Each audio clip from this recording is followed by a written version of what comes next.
तो फिर मैंने उनको यही बोला कि मैं बोला किसने बोला कि योगा डे जो है वो सिर्फ 21 तारीख को होता है। ये हमारे माइंडसेट में हमने बना लिया है कि नहीं नहीं 21 तारीख को ही सारे लोग योगा करने जाएंगे, उसके बाद पहले नहीं करते, बाद में नहीं करते, सिर्फ वो 21 तारीख को फोटो खींचने के लिए, वीडियो डालने के लिए बस उतना योगा कर लेते हैं। सो ये चीज हमने इसलिए करी है ताकि आज आपको बताया जा सके कि कल से कैसे आप एक नई शुरुआत कर सके, या आज से आप कैसे आप एक नई शुरुआत कर सके, इसलिए हमने ये प्री सेलिब्रेशन रखा हुआ है। और मैं अंकित मित्तल आपको इस कार्यक्रम में होस्ट करने वाला हूं, और हमारे साथ हमारे आज की गेस्ट स्पीकर जो है वो ज्वाइन कर रहे हैं, उनके हस्बैंड जो है वो हमें ज्वाइन किए हैं, और दोनों मिलकर हमें शानदार तरीके से थ्योरेटिकल प्रैक्टिकल दोनों बात जो है वो यहाँ पे शेयर करने वाले हैं। तो सबसे पहले इंटरनेशनल योगा डे जो है वो 9th, जी हाँ, this is 9th international yoga day, जहाँ पे हम सेलिब्रेट कर रहे हैं, डेडिकेट करते हैं गुड हेल्थ के लिए, वेलबींग के बारे में, वेलनेस के बारे में अवेयरनेस क्रिएट करने के लिए योगा के जरिए। और ये आप सभी जानते हैं अब सिर्फ नेशनल नहीं रह गया है, इंटरनेशनल हो गया है। आप देख रहे हैं बहुत सारे देश और दुनिया में अलग अलग लोगों ने इसे अडॉप्ट किया है, और वो सभी लोग जो है वो रेगुलर इसे फॉलो कर रहे हैं। तो चलिए अब इसके बारे में मैं ज्यादा नहीं बोलूंगा, will invite our today speaker, और मैं चाहूंगा आप सभी जोरदार क्लैप कर सकते हैं क्योंकि आप सभी के कैमरा ऑन है, तो वर्चुअल क्लैप करिए and please help me welcome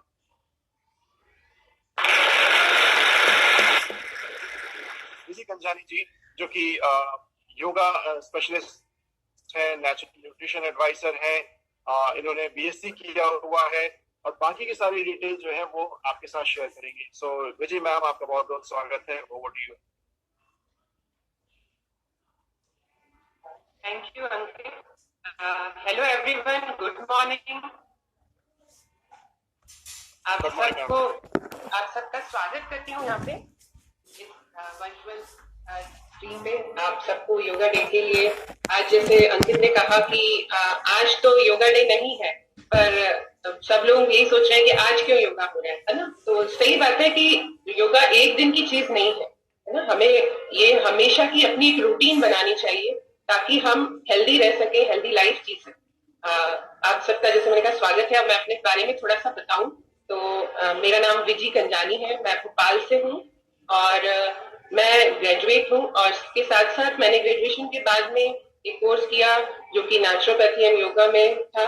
और उसके बाद मुझे बहुत सारी चीजें सीखने को मिली कि हम अपनी एक हेल्दी लाइफ कैसे जी सकते हैं, हेल्दी कैसे रह सकते हैं, और उसने मुझे मदद की लोगों को भी हेल्प करने में। और इसी के कारण आज हम हेल्प कर पा रहे हैं, कई लोगों को कंसल्ट कर पा रहे हैं, उनको हेल्दी लिविंग दे रहे हैं। और मेरे हस्बैंड सुनील, हम दोनों मिलकर फिर हमने देखा एमवे बिजनेस में भी हम एक हेल्दी लाइफ जी सकते हैं। न्यूट्रिशन के बारे में हमने सीखा यहाँ पे न्यूट्रीलाइफ से, और उसको देखकर मुझे लगा कि ये दोनों चीजें मेरे फील्ड की है, मेरे पैशन की है, जिसको मैच कर सकते हैं। और हमने इस बिजनेस को बिल्ड करना शुरू किया, और अभी पैशनेटली इस बिजनेस को बिल्ड कर रहे हैं हम दोनों। जैसा मैंने कहा कि कई लोगों को हम बताते हैं कि कंसल्ट करते हैं कि कैसे आप एक हेल्दी लिविंग जी सकते हैं, क्योंकि कई बार होता है लोग बीमार होते हैं तो उनको लगता है कि दवाई ले लेनी चाहिए, बट सिर्फ दवाई ही सॉल्यूशन नहीं होता है ना। हमने सुना है 4 पिलर्स, तो 4 पिलर्स जो मदद करते हैं वो हमने यहाँ न्यूट्रीलाइट में सीखा था कि कैसे आप अपनी एक हेल्थ अच्छी रख सकते हो, आपके खाने के द्वारा, जो आपका न्यूट्रिशन है, आपके एक्सरसाइज के द्वारा, आपके रेस्ट के द्वारा, और एटीट्यूड के द्वारा, कि आप कैसे अपना एटीट्यूड रखो जिससे कि आपकी एक हेल्दी लाइफ रहे। तो ये चारों चीजों का बैलेंस होना बहुत जरूरी है, और यही चीज हम लोगों को एडवाइस करते हैं, लोगों को गाइड करते हैं, और उनकी हेल्प करते हैं उनकी हेल्थ को अच्छा रखने के लिए। अब आज अगर हम बात करें तो आज हम किस लिए मिल रहे हैं? योग के लिए, कि आज हम कुछ सीख सकें कि हम कैसे अपने योग के द्वारा हेल्थ को अच्छा रख सकते हैं। और योग जो है वो तो हमारे भारत में अगर हम बात करें तो हजारों वर्षों पुराना है ना। उसको तो हमारे भारतवर्ष में काफी टाइम से जाना जा रहा है, पर हम उतने अवेयर नहीं थे, हम सब उतना उसको इम्पोर्टेंस नहीं देते थे। बट जैसे जैसे ये बाहर गया और दूसरी कंट्रीज में इसकी इम्पोर्टेंस समझी लोगों ने और इसको अपनाया, तो हम लोगों को भी लगा कि नहीं, हमें भी ये चीज अपनानी चाहिए। और धीरे धीरे इसकी अवेयरनेस लोगों में बढ़ती चली गई, और अब सब लोग समझ रहे हैं कि इसके बेनिफिट्स क्या है। और मोदी जी के कारण अभी हम 21 को जो इंटरनेशनल योगा डे मनाते हैं, तो उसमें बहुत सारे लोग इसमें बार लोग फोटोज खींचते हैं, ये बात अच्छी है कि लोग कई बार अपने फोटोज डालने के लिए स्टेटस पे करते हैं, बट अगर हम उसको अपनी लाइफ में एक रूटीन बना लेते हैं तो ये हमें बहुत ज्यादा बेनिफिट है। तो ये चीज इसीलिए है कि इसको हम अपनाएं अपनी लाइफ में, डेली रूटीन में।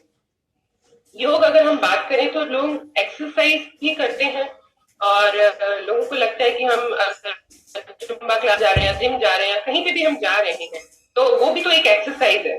बट अगर हम डिफरेंस देखें तो वो एक्सरसाइज में आपका फिजिकल एक्सरसाइज, आपका शारीरिक व्यायाम ज्यादा होता है, उसमें आपकी सांस ज्यादा तेज चलती है। जबकि अगर हम योग की बात करें तो योग जो है वो एक जीवन जीने की कला है ना।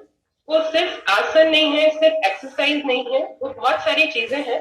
बट अगर हम आज बात करेंगे तो बहुत समय निकल जाएगा, तो आज हम सिर्फ छोटी छोटी बातों पे ध्यान देंगे कि कैसे हम इसको अपनी रूटीन में इन्वॉल्व कर सकते हैं।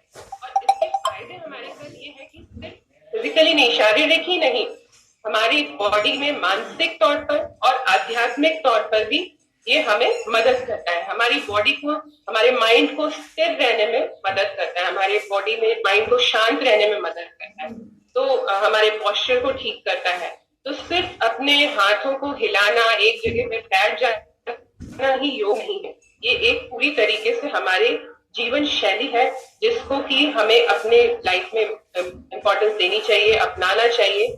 और मैं ये कहूंगी कि आप अगर डिजिटली कनेक्ट हुए हैं तो बहुत अच्छी बात है, बट अगर आपके आसपास कहीं पे कोई योग एक्सपर्ट हो, उनके साथ आप जुड़िए और उनसे सीखिए, क्योंकि इसमें अगर आप गलत करते हैं तो कहीं ना कहीं आपके शरीर को नुकसान हो सकता है। तो वो जरूरी है कि हम सही एक्सपर्ट के साथ मिलकर इसको सीखें और फिर उसको अपनी लाइफ में अपनाएं। अब अगर हम बात करें तो बहुत सारे आसन है जिनको हमें करना चाहिए। आज मैंने देखा बहुत अच्छा लग रहा है, बहुत सारे कैमरास ऑन है और सब लोग एक्साइटेड है, रेडी है कि वो सुबह सुबह योग कर सके। सब लोगों का बिजी शेड्यूल रहता है, मुझे पता है, बट उसके बाद भी आप सबने टाइम निकाला है और आप रेडी हैं अपने मैट के साथ में। मुझे लगता है सब एक मैट जरूर रखा होगा, मैट या चादर या दरी कुछ आप रखिए जिसपे कि आप बैठ सके, है ना। योग करने के लिए जरूरी है कि आप जिस जगह पे बैठे हो वो समतल जगह हो, है ना, प्लेन जगह हो, उस पे आपको एक मैट रखिए और कंफर्टेबल आपका कोई ड्रेस होना चाहिए जिसमें आप आसानी से योग कर सकें। और इसके बाद में अगर आप ऐसी जगह पे बैठे जहां पे एयर अच्छे से हो, है ना, क्योंकि जब हम ब्रीथ करते हैं तो फ्रेश एयर जितना जाएगी उतना ही हमारे लिए बेनिफिट होगा। तो अगर हम ऐसी खुली जगह पे बैठ सके या जहां से हमें हवा फ्रेश मिल सके तो वो बहुत अच्छा रहता है। लाइट वेंटिलेशन अच्छा होना चाहिए। तो आज का जो ये सेशन है हम स्टार्ट करते हैं योग का, और इसमें मुझे सुनील जी हेल्प करेंगे। मैं गाइड करते जाऊंगी और आप लोग भी उसी हिसाब से यहाँ पे योग कर सकते हैं। Before that, because we are going to start the live yoga, मैं सभी से रिक्वेस्ट करूंगा जो कैमरा बंद हो गए हैं सारे कैमरा ऑन होने चाहिए ना। जैसा पहले भी कहा, जब तक आप कैमरा ऑन नहीं रखोगे वो सीरियसनेस नहीं आएगी। और बैठ के सुनना नहीं है, क्योंकि योगा जो है वो थोड़ा कंफर्टेबल एक्टिविटी है, तो एटलीस्ट आप जहां भी बैठे हो एक्टिविटी आप करते जाओ, ठीक है। सो मैं नाम लूंगा अगर आप करेंगे नहीं तो। सो इसलिए आज ये एक्टिविटी रखवाइए आप सभी को फिट रखने के लिए। जल्दी जल्दी कैमरा ऑन करो सभी लोग। ओम यादव जी, चलिए चलिए जल्दी जल्दी सारे कैमरा ऑन करो और सब लोग सेटअप हो जाओ, रेडी हो जाओ, because our speaker is ready. चलो भैया हम भी करेंगे। Great, so I think we can start. Okay, योग शुरू करने से पहले मैं थोड़ा सा बोलना चाहूंगी, अगर आप फर्स्ट टाइम कर रहे हैं तो आप कंफर्टेबली जो जो आसन कर सकते हैं उनसे स्टार्ट करिएगा।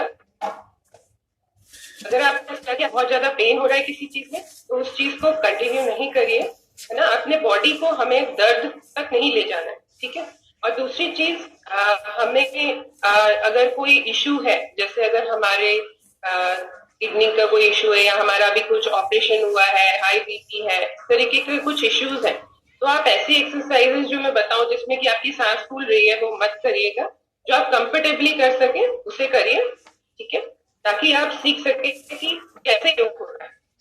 और योग करने के लिए हम सबसे पहले हमारा मेन जो काम होता है वो सबसे पहला होता है कि हम अपने मन को शांत रखें। किसी भी चीज की शुरुआत करते हैं तो हम भगवान के नाम से शुरू करते हैं। तो हम हाथ जोड़कर और जो भी जिन भी प्रभु को आप पूछते हैं, पूजा करते हैं, उनका ध्यान कर सकते हैं या सूर्य देव का ध्यान कर सकते हैं। अगर आप किसी गार्डन में बैठ के कर रहे हैं तो, है ना, आंखें बंद करके हम प्रेयर बोलेंगे, प्रार्थना करेंगे। असतो मा सद्गमय तमसो मा ज्योतिर्गमय मृत्योर्मा अमृतम गमय। ओम शांति शांति शांति। अब हम अपने एक्सरसाइज या व्यायाम शुरू करेंगे।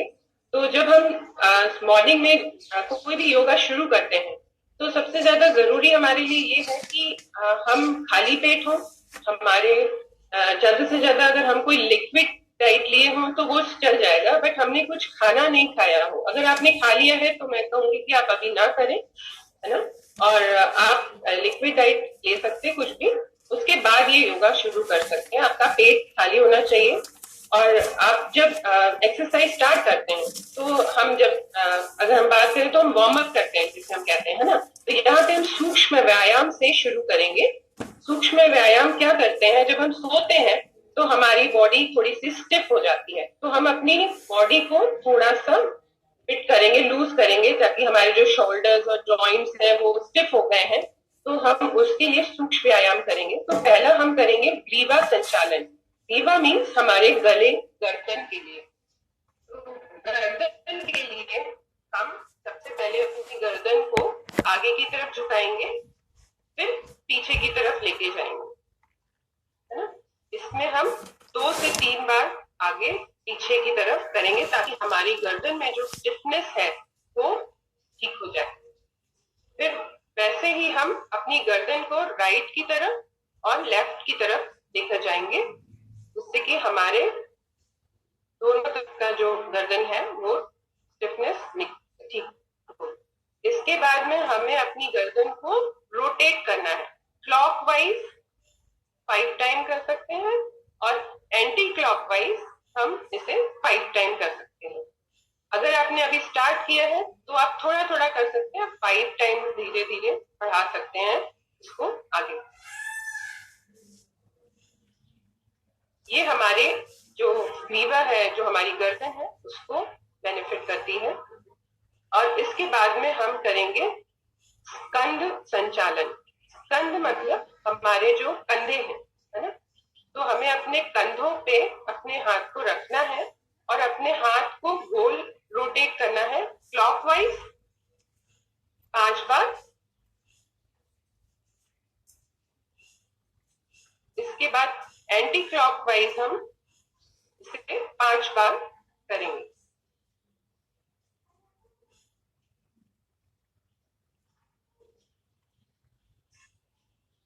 इस समय हमारे पैर जो है वो थोड़े नॉर्मल डिस्टेंस जिस पे हम खड़े हो सकते हैं उसमें खड़े रहना है।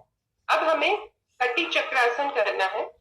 कटी चक्रासन जो होता है उसमें हमारे जो हाथ है, उस हाथ को हमें एक लेफ्ट की तरफ कंधे पे लेकर आना है और पीछे वाला जो दूसरा हाथ है उसे पीछे की तरफ लेकर जाना है और पीछे मुड़ते हुए हमें अपनी एड़ी को देखना है।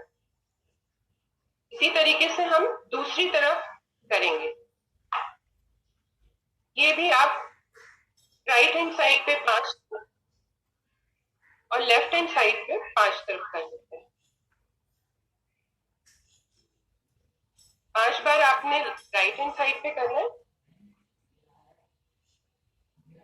5 बार आपने लेफ्ट हैंड साइड पे।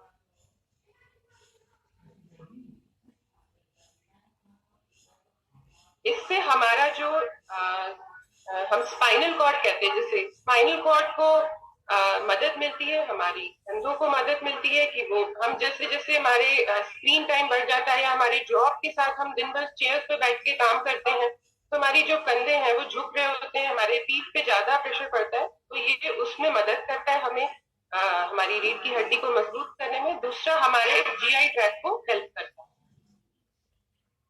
इसके बाद हम करेंगे कटी चक्रासन। कटी चक्रासन हमने कर लिया। ताड़ासन के लिए हमें अपने पैरों को एक नियमित दूरी पे रखना है और उसके बाद अपने हाथों को अपना लॉक करना है और लॉक करने के बाद में अपने हाथों को ऊपर लेके जाना है और पैर जो होंगे वो पंजे के बल रहेंगे। जितनी देर आप इसे होल्ड कर सकते हैं उतनी देर आप होल्ड करिए और फिर नीचे की तरफ आ सकते हैं। हमें योग करते वक्त अपनी सांसों का भी ध्यान देना है कि हमारे सांस जो है वो हम छोड़ते हुए ऊपर जाएंगे और लेते हुए नीचे आएंगे। ये जो आसन है ये हमें मदद करता है, हमारे जीआई ट्रैक्ट को हेल्प करता है हेल्दी रहने में, हमें हाइट में मदद करता है। या हो सकता है शुरू में अगर आप पहली बार कर रहे हो तो बैलेंस थोड़ा सा बिगड़ सकता है, पर जैसे जैसे हम इसमें प्रैक्टिस करेंगे ये हमारा इजीली होता जाएगा। इसके बाद हम करेंगे वृक्षासन। वृक्षासन के लिए हमें अपने जो पैर हैं, पंजे हैं, उनको अपने थाइस के ऊपर रखना है। उंगलियां हमारे थाइस के ऊपर रहेंगी और हमें नमस्कार की मुद्रा में आना है और धीरे धीरे अपने हाथों को ऊपर की तरफ लेके जाना है। यहाँ पे भी हम अपनी बॉडी को बैलेंस कर रहे हैं। यहाँ भी अगर आपका बैलेंस नहीं बना तो कोशिश करिए, धीरे धीरे ये बैलेंस हो जाएगा। हम प्रैक्टिस जैसे जैसे करेंगे ये बैलेंस बनता जाएगा। यही हम दूसरे पैर के साथ भी कर सकते हैं।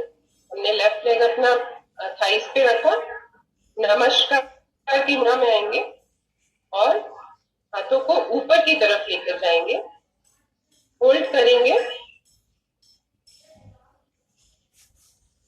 गर्दन और नजरें सामने रहेंगी और उसके बाद धीरे धीरे हम हाथों को नीचे लेके आएंगे नॉर्मल पोजीशन में। ये वृक्षासन था। इसके बाद हम जो आसन करेंगे वो बैठ के करेंगे। तो आप सब जहां पे भी आपने अपना रखा है मैट, उस पर बैठ जाइए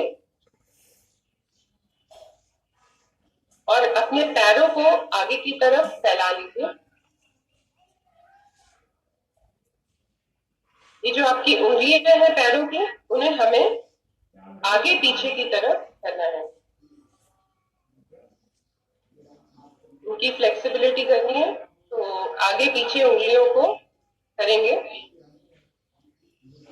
इसके बाद हम अपने पंजों के साथ अपने पैर को आगे और पीछे की तरफ करेंगे।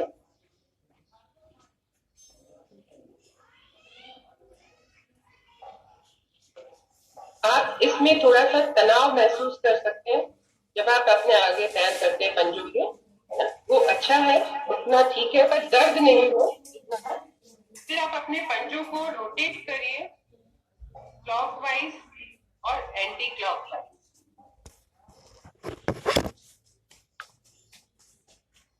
इसके बाद हमने अपने पंजों को थोड़ा फैलाना है और फिर उन्हें क्लॉकवाइज गोल घुमाना है अंदर की तरफ, फिर एंटी क्लॉकवाइज उन्हें बाहर की तरफ घुमाना है।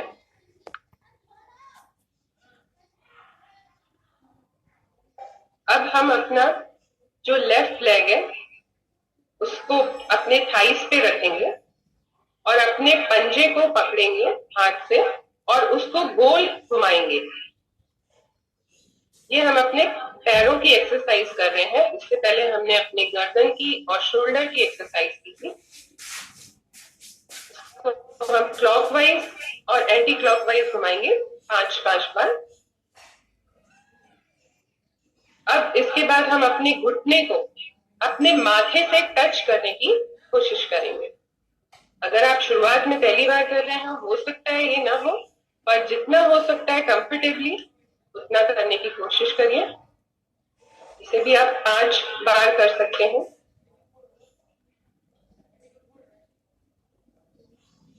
और पैरों को हमें जमीन पे वापस छोड़ना है।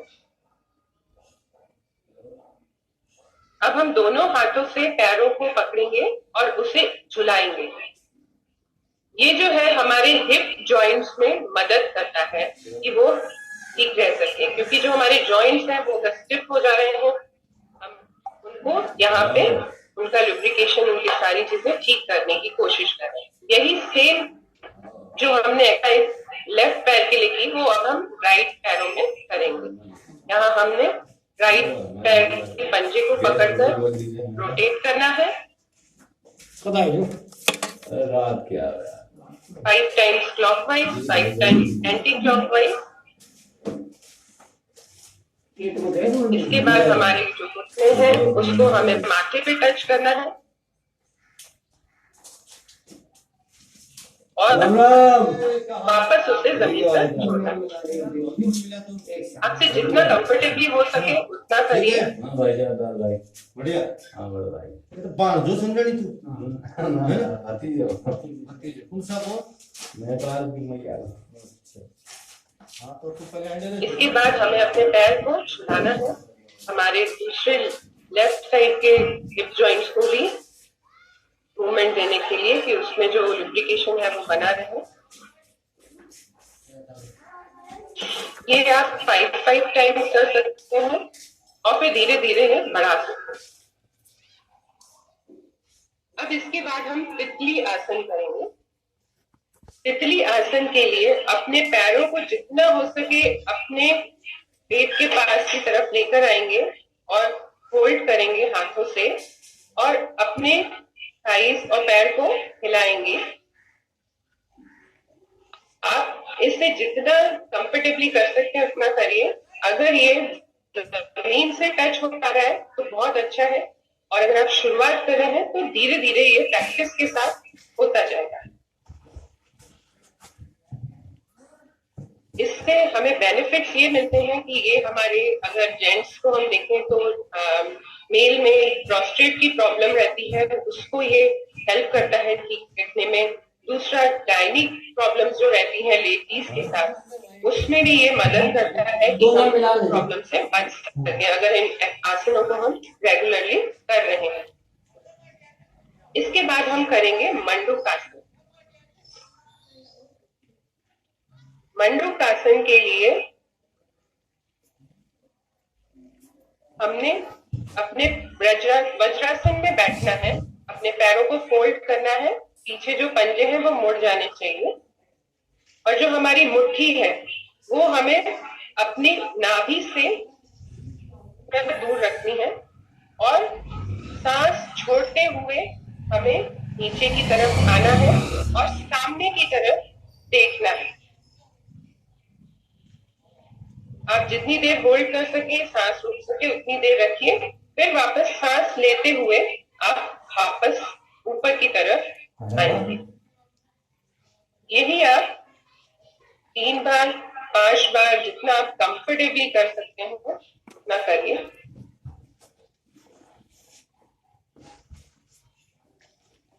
ये आसन आपके शुगर को रेगुलेट करने में मदद करता है। जिनको डायबिटीज की प्रॉब्लम है उनके लिए अच्छा है।